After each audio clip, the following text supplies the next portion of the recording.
கோபிநாத்தின் அன்பு வணக்கம். என் இனிய பொன்மொழிகளே எல்லோருக்கும் வணக்கம். கணவரை பற்றி நான் வைத்திருந்த இந்த பிம்பமெல்லாம் இந்த லாக்டவுனில் உடைந்தது. சொல்றேன், மக்களுக்காக சொல்றேன். கணவர் பரபரப்பான மனிதர், ஆக்டிவா இருக்கவர் நினைச்சிட்டு இருந்தீங்க. ஆனா பயங்கர சோம்பேறி. என் மூஞ்சிக்கு முன்னால புகழாத, அது எனக்கு பிடிக்காது. ரொம்ப ஜாலி டைப். ஆனா இந்த பேண்டமிக் சிச்சுவேஷன்ல அவர் ஒரு ஸ்ட்ரிக்ட்டான ஒரு மிலிட்டரி ஆபீசர் மாதிரி மாறிட்டார். இருந்தாலும் கடலமுத்து ரொம்ப ஸ்ட்ரிக்ட்டுப்பா. ஒரு தடவை கை கழுவினாலும் நீ 10 தடவை கை கழுவு அப்படின்வாரு. அப்பா அம்மா வெளியில போயிட்டு வந்தா நீங்க கை கழுவுனீங்களான்னு பின்னாடியே வருவாரு. ரொம்ப பயங்கரமான ஆளா இருப்பாரோ. கை கழுவுனியா, அத தொட்டியா, அத கை கழுவு, இத தொட்டியா, இத கை கழுவு, சரியான டார்ச்சர் பண்ணாரு. உன்னையெல்லாம் சின்ன வயசுலயே கள்ளி பால் கொடுத்து கொண்டிருக்கணும்டா. ஒண்ணுமே இருக்காது. அந்த லேப்டாப் தூக்கி வச்சுட்டு ரொம்ப நேரமா தட்டுறது. ஏண்டா சனியனே, இந்த கர்மத்தை ராத்திரி பூரா உட்கார்ந்து ஒட்டிக்கிட்டு இருந்தியாக்கா?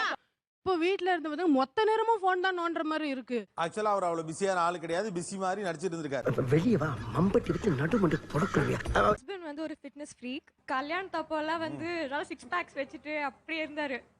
எல்லாம் ஜிம் பாடிடா, ஜிம் பாடி. ஆம்ஸ் பாத்தியா? அப்புறம் லாக்டவுன்ல வந்து சரி வீட்லயே கொஞ்சம் எக்ஸசைஸ் பண்ணலாமே அப்படின்னு கேட்டா, இல்ல எனக்கு இந்த வெயிட்ஸ் இருந்தாதான் முடியும், இல்லனா பண்ண மாட்டேன். மாப்பிள சொம்பு கொடுத்தாதான் தாலி கட்டு வரான்.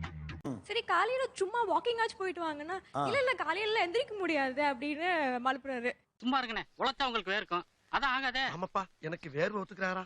அப்ப நீங்க ஃபிட்னஸ் ஃப்ரீக் நினைச்சிட்டு இருந்தீங்க. பாத்தி கல்யாணத்துக்காகத்தான் அந்த ஃபிட்னஸ் ஃப்ரீக் லுக் கிரியேட் பண்ணிருக்காப்ல.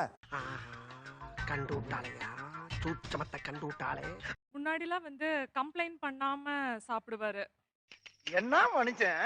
லாக்டவுன்னால எப்பயுமே வீட்ல இருக்கிறதுனால வந்து இதை இப்படி பண்ணிருக்கலாமே, அதை அப்படி பண்ணிருக்கலாமே.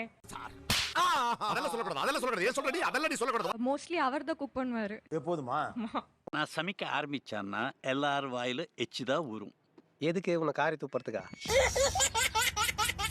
பண்ணுவாங்க, இல்லனா அவர் பண்ணுவாரு. சோ இந்த என்ன லாக்டவுன் பண்ணுவீங்க? திங்க வேண்டியது, தூங்க வேண்டியது, திங்க வேண்டியது, தூங்க வேண்டியது. லாக்டவுன் பீரியட்ல யாருக்கு வேலை அதிகம்? எங்களுக்கு தான் கண்டிப்பா எங்களுக்கு தான் சார். சரி ரெண்டு பேரும் சண்டை விடாதீங்க. தண்ணி எடுத்து குடுறானா, தண்ணியா அப்படின்னு பண்றதுக்குள்ள எங்க அம்மா மாப்பிள்ளைய வேலை வாங்குறே அப்படின்ட்டு நீயே போய் எடு அப்படின்றாங்க. அம்மா என்னடா அம்மா? என்ன இல்ல நானே போய் தண்ணி எடுத்து குடிச்சிடணும். அதே அவங்க அம்மா வீட்டுல சொல்லவே முடியாது. ஆப்வியஸா மகனை வேலை வாங்கினா தாய் கண்ணுல ரத்த கண்ணீர் வந்துரும். இப்படி பேசிட்டு போறா, கொஞ்சம் கூட ரோஷம் இல்ல? நீ சொல்லிதானே தெரியுமா? சகலா இதுக்கு மேலயும் பொறுமையா இருந்தனா இந்த மீச வச்சதுக்கு அர்த்தம் இல்லாம போயிடும். பொளந்துறேன். எங்க போனாலும் நான் வீட்டு வேலையும் பார்த்துட்டு ஆபீஸ் வேலையும் பார்க்கணும். அங்க வந்து அம்மா வீடுங்கிற அட்வான்டேஜ், இங்க மாமியார் வீடுன்ற அட்வான்டேஜ். அவன் போய் சொல்றான் ரெஃப்ரி, அவன் போய் சொல்றான். அது மிகவும் ஆபத்தான மிருகம். எனக்கு 2 அட்வான்டேஜ் மைனஸ்ல போயிடுச்சு. இல்ல இது ரெண்டுமே அட்வான்டேஜ் அவங்களுக்கு தான். ஏய் எனக்கே விபத்து அடிக்கலாம் பார்த்தல நீ.